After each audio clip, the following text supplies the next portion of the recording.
আসসালামু আলাইকুম প্রিয় দর্শক, অন্যমঞ্চের আলাপচারিতায় আপনাদের সকলকে আমন্ত্রণ জানাচ্ছি। ইতিহাসের এক নজিরবিহীন ঘটনা ঘটেছে বাংলাদেশের জাতীয় সংসদে।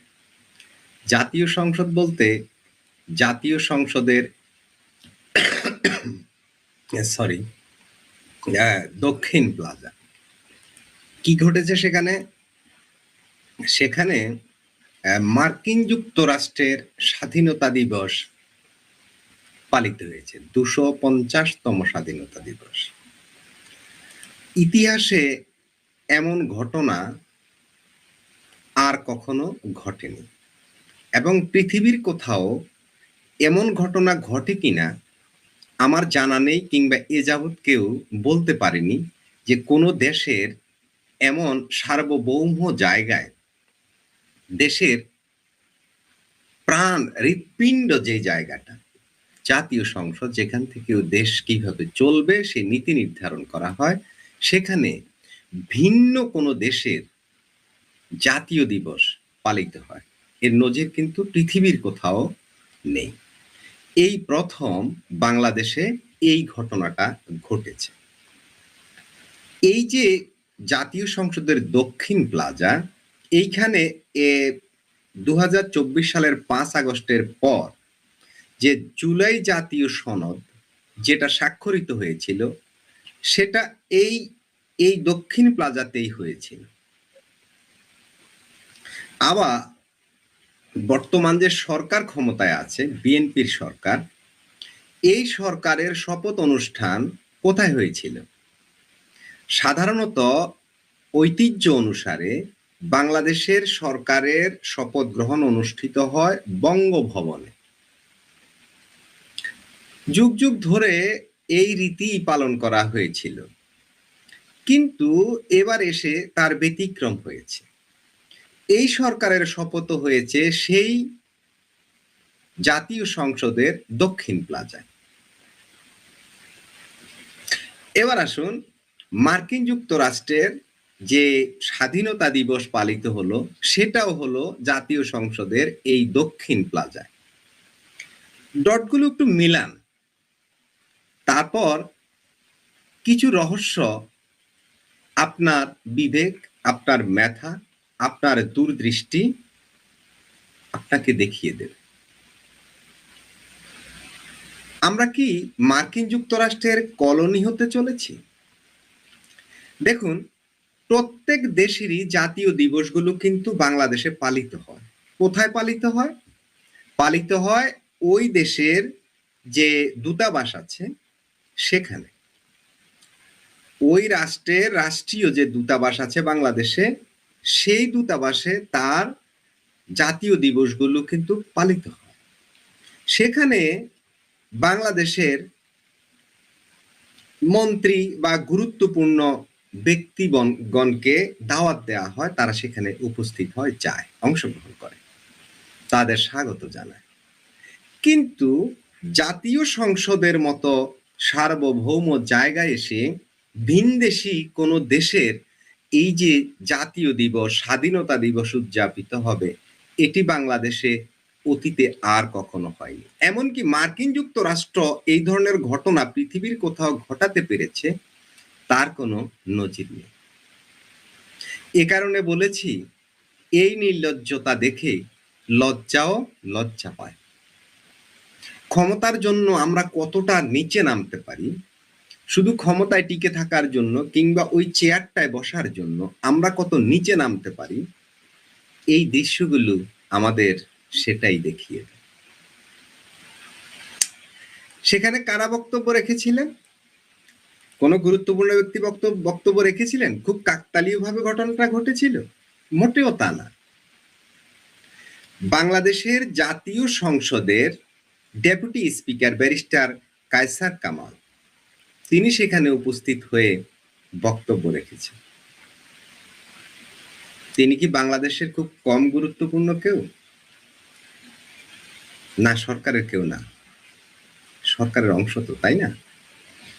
এবার আসুন আরেকজনের কথা বলি। বাংলাদেশের বর্তমান জাতীয় সংসদের বিরোধী দলীয় নেতা, জামাতে ইসলামের আমির ডাক্তার শফিকুর রহমান, সেখানে বক্তব্য রেখেছেন। আবার জাতীয় সংসদের চিফ হুইপ মোহাম্মদ নুরুল আমিন মনি, তিনিও সেখানে বক্তব্য রেখেছেন। বাকি অনেকেই রেখেছেন, বাকিদের কথা আমি বললাম না, আমি ইম্পর্ট্যান্ট 3 জনের নাম বললাম, ওনারা সেখানে বক্তব্য রেখেছেন। তো এই বক্তব্যে ডক্টর শফিকুর রহমান, জামাতে ইসলামের আমির, তিনি কি বললেন? তিনি বললেন যুক্তরাষ্ট্র বাংলাদেশের একটি পরীক্ষিত বন্ধু। ভাই, যুক্তরাষ্ট্র বাংলাদেশের পরীক্ষিত বন্ধু কিভাবে হলো? এই যুক্তরাষ্ট্র বাংলাদেশের প্রকৃত বন্ধু না হয়ে তিনি যদি বলতেন যে যুক্তরাষ্ট্র জামাতে ইসলামের প্রকৃত বন্ধু, তাহলে তার এই বক্তব্যটা আমি স্বাগত জানাতাম। শতভাগ সত্য, জামাতে ইসলামের প্রকৃত বন্ধুই হচ্ছে মার্কিন যুক্তরাষ্ট্র। সেটা কিভাবে? 1971 সালে যখন বাংলাদেশের জন্ম হয়, বাংলাদেশের স্বাধীনতা যুদ্ধটা করে, বাংলাদেশের মানুষ অকাতরে জীবন বিলিয়ে দিচ্ছিল স্বাধীনতার জন্য, তখন মার্কিন যুক্তরাষ্ট্র বাংলাদেশের জন্মের বিরোধিতা করেছিল। আবার এই জামাতে ইসলামও বাংলাদেশের জন্মের বিরোধিতা করেছিল। সেই সূত্রে মার্কিন যুক্তরাষ্ট্র এবং জামাত, তারা পরস্পরের বিশ্বস্ত বন্ধু, তাতে কোনো সন্দেহ নেই। কিন্তু মার্কিন যুক্তরাষ্ট্র বাংলাদেশের প্রকৃত বন্ধু আমি বলবো না। আমি এই মার্কিন যুক্তরাষ্ট্রের এই বন্ধুত্বের পিছনে উদ্দেশ্য দেখি। বাংলাদেশ যখন স্বাধীন হয়ে গেল, স্বাধীনতাটাকে যখন তারা ধরে রাখতে পারেনি, মানে আটকাতে পারেনি, তখন অগত্যা আর কি করবে, একটা সম্পর্ক রেখে চলে যাচ্ছে। ঠিক 24 সালের 5 আগস্টের পরে ঠিক 71-এ তারা ফিরে চলে গেছে। আপনারা দেখবেন বাংলাদেশে পাকিস্তান দিবস পালিত হয়েছে, হয়নি? বাংলাদেশে পাকিস্তান দিবস পালিত হয়নি। সেদিন পাকিস্তানের জাতীয় পতাকা বাংলাদেশে উত্তোলিত হয়েছিল। অথচ 71 সালে বাংলাদেশের পতাকা দিবস হিসেবে সেটা পালিত হয়েছিল, অর্থাৎ পাকিস্তান দিবস সেদিন পালিত হয়নি। আবার এই বাংলাদেশে, স্বাধীন বাংলাদেশে জিন্নার জন্মদিন পালিত হয়েছে, পাকিস্তানের প্রতিষ্ঠাতা। 24 আগস্টের পরে আমরা এই ঘটনাগুলো তো দেখেছি। আমরা ঠিক দেখলাম 71 সালের সেই স্বাধীনতার বিপক্ষে যারা অবস্থান নিয়েছে, সেই পুরানো বন্ধুরা পরস্পর সংবদ্ধ হয়ে বাংলাদেশকে এক অন্ধকারের দিকে নিয়ে যাচ্ছে। আমার কাছে ঠিক তাই মনে হচ্ছে। কারণ বাংলাদেশের এই যে জাতীয় সংসদের মতো সার্বভৌম জায়গায় একটা বিদেশি রাষ্ট্রের স্বাধীনতা দিবস পালিত হবে, এটিকে খুব সহজভাবে দেখবার কিছু নেই। এখানে মার্কিন যুক্তরাষ্ট্র কিছু বোঝাতে চাচ্ছে। এটি কিন্তু একটি সিম্বলিক, ঘটনাটা কিন্তু সিম্বলিক, বোঝাতে চাচ্ছে যে দেখো, এটা আমাদের নিয়ন্ত্রণে, অনেকটা এমন সিগন্যালই দিতে চাচ্ছে। আবার সরকার তাদেরকে সেই সুযোগ করে দিল, সরকার সেখানে করার অনুমতিও দিল। আমরা এতটা নতজানু হয়ে গেলাম কি জন্য? ক্ষমতায় টিকে থাকার জন্য, বসে থাকার জন্য? এটুকুর জন্য কি আমরা দেশের মান, ইজ্জত, সম্মান সব বিকিয়ে দিলাম? এই প্রশ্নগুলো কিন্তু অনেকেই করছেন। শুধু আমি একা করছি না, লক্ষ কোটি মানুষ এই প্রশ্ন আজ করছে। আপনাদেরকে ইতিহাস থেকে ছোট্ট একটা কোট দেই। সেটা হচ্ছে ইস্ট ইন্ডিয়া কোম্পানি সম্পর্কে বাংলার নবাব আলীবর্দী খানের একটা বিখ্যাত সতর্কবাণী ছিল, এবং তিনি বলেছিলেন, এরা হলো মৌমাছির মতো, যার মধু তোমরা ভোগ করতে পারবে, কিন্তু যদি কোনোভাবে এদের বিরক্ত করো, তবে হুল ফুটিয়ে তারা তোমাদের মৃত্যু ঘটাতে পারে। অর্থাৎ ইস্ট ইন্ডিয়া কোম্পানি সম্পর্কে তিনি সতর্ক করেছিলেন। সেই ইস্ট ইন্ডিয়া কোম্পানি কিন্তু একটা সময় কি হয়েছে, বাংলার শাসন ক্ষমতা দখলই করে নিয়েছে। মীর জাফরকে ক্ষমতার লোভ দেখিয়ে নবাব সিরাজউদ্দৌলার পতন ঘটালো 1757 সালের জুন মাসের 23 তারিখে। এই কথাটা আমি প্রায় বলে থাকি। শুধু ক্ষমতার লোভ দেখিয়ে ঘটনাটা ঘটিয়েছিল। মীর জাফর, ঘসিটি বেগম এবং ঘসিটি বেগমের সন্তান ছেলে ছিল একটা, শওকত জং। এদের ষড়যন্ত্রই মূলত বাংলার সেই স্বাধীনতার সূর্য অস্তমিত হয়েছিল। মীর জাফর ক্ষমতায় বসেছিল ঠিকই, আসলেই কি সে প্রকৃত নবাব ছিল? ক্ষমতাটা ছিল ইস্ট ইন্ডিয়া কোম্পানির হাতে, আর বাংলার নবাব ইস্ট ইন্ডিয়া কোম্পানিকে কর দিতে হতো, যেটাকে ইতিহাসে বলা হয় দ্বৈত শাসন। আজকে আমরা সেই দ্বৈত শাসনের মধ্যে আছি? আমরা কি সার্বভৌম আছি? আমাদের সরকার কি সার্বভৌম আছে? এই প্রশ্নগুলো ঘুরে ফিরে অনেকেই তো করছেন, এবং করার মতো ঘটনা ঘটছে। তো যখন জাতীয় সংসদের মতো জায়গায় যদি এমন ঘটনা ঘটে, তখন মানুষ কি প্রশ্ন করবে না আমার দেশের সার্বভৌমত্বটা কোথায়? আমরা কতটা নত জানু বর্তমান সময়ে এসে হয়ে গেলাম। এতে কি সরকার কি পার পেয়ে যাবে? মানে সরকার কি মনে করে মার্কিন যুক্তরাষ্ট্রকে তেল মেরে সরকার টিকে থাকতে পারবে? আমার তো মনে হয় না। আমার তো মনে হচ্ছে সরকারের সামনে আরো অনেক বেশি বিপদ চলে আসছে। আপনাদেরকে ছোট্ট একটা ছবি দেখাই, তাহলে বিষয়টা হয়তো বুঝতে আমাদের আরেকটু সহজ হবে। এই ছবির এক পাশে নরেন্দ্র মোদী, আরেক পাশে শি জিনপিং, চীনের প্রেসিডেন্ট। এ শতাব্দী এশিয়ার করতে চাই ভারত চীন সহযোগিতা। এ শতাব্দী এশিয়ার করতে চাই, ভারত আর চীন গাঁট ছাড়া বাড়ছে। এই যে আমাদের সরকার চীনে গেল, চীন থেকে কিছু বিনিয়োগ নিয়ে আসবে, তিস্তা ব্যারেজ করবে, ওই যে কি বলে চীনের সাথে মিয়ানমারের উপর দিয়ে একটা করিডোর করবে, আরো কি আমাদের ওই যে কি বলে বন্দর, আমাদের যে মংলা বন্দর, সেখানে চীন বিনিয়োগ করবে। এই যে অনেক আশা না, শেষ পর্যন্ত এই কূটনীতির জালে, মার্কিন যুক্তরাষ্ট্রের এই লোভের জালে পড়ে শেষ পর্যন্ত দেশটা কোথায় গিয়ে দাঁড়ায়, বাংলাদেশের অর্থনীতি কোথায় গিয়ে দাঁড়ায়, সেটা দেখতে থাকবে। মার্কিন যুক্তরাষ্ট্র এখানে বিনিয়োগ করবে, একটা টাকাও দিবে না। টাকা দেয় চীন, জাপানের মতো দেশগুলি, তারাই বিনিয়োগ করে। হয়নি তো। এখন সামনের যে দিন আসছে, এক ভয়ঙ্কর দিন আমি দেখছি।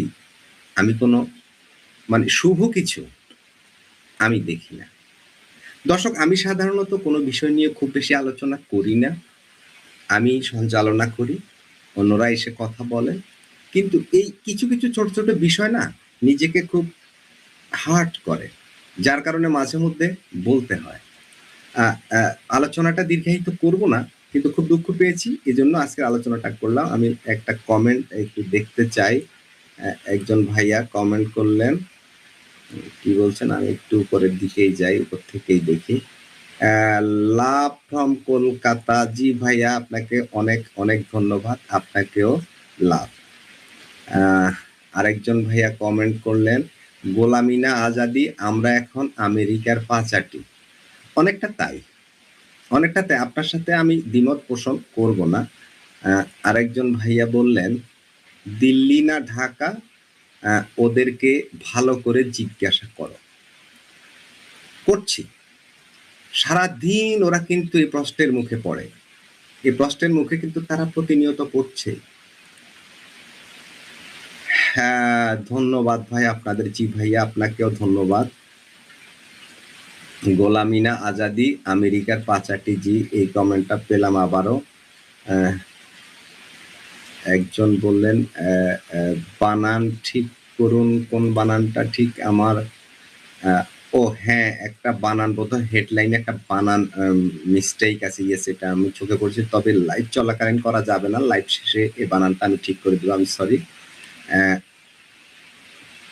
একজন বললেন, ৭১-এর যুদ্ধের পর অনেক কিছু ক্লিন করার দরকার ছিল, আপনারা করেননি, আমরাও করিনি, ঐতিহাসিক ভুল ছিল আমাদের দুই দেশের। একমত, আপনার সাথে একমত। আমি বুঝতে পেরেছি আপনি কোন দিকে কথা বলেছেন। ভাইয়া বললেন, ওস্তাদ কোথায় ভাই? ওস্তাদ কোথায় ভাই বলতে ফরিদ ভাইয়ের কথা সম্ভবত তিনি ইঙ্গিত করেছেন। জি ভাইয়া, ফরিদ ভাই আজকে অন্য একটা চ্যানেলে ভারতের দীর্ঘ সময় 2 ঘন্টারও বেশি ইয়ে করেছেন, একটা কলেজের লেকচারে ওদের ইয়েতে ছিলেন, যার কারণে আজকে ওনাকে আমি কানেক্ট করতে পারিনি। আরেকজন ভাইয়াও জানতে চাইলেন ফরিদ ভাই কোথায়। জি, আগের কমেন্টের উত্তরে বলে দিয়েছি।